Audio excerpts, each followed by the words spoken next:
Lee Zurich. And I'm Meg Gatto. Governor John Bel Edwards joined the governor's office of Homeland Security and emergency preparedness and parish officials with an update on the response this afternoon. Maddie Kurth joins us live from the Morial Convention Center.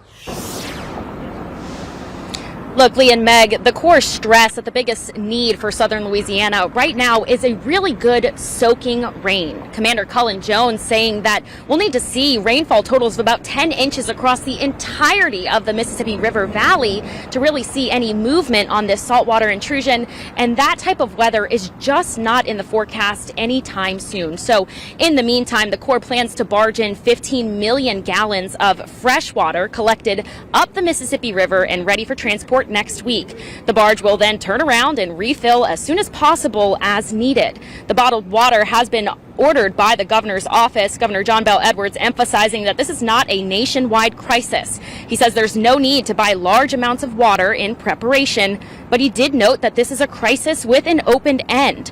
Until the rain comes and increases the flow of water into the Gulf, the saltwater wedge will move upstream and the need for fresh water sources is expected to increase.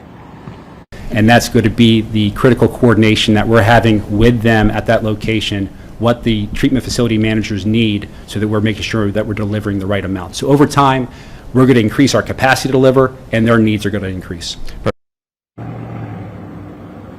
Commander Jones says the saltwater wedge's tow overtopped the sill the Corps built in July and is currently at River Mile 66 with trace detection at Mile 69. Now, just before this afternoon's update, New Orleans Mayor LaToya Cantrell signed an emergency declaration for the impacts of the saltwater wedge.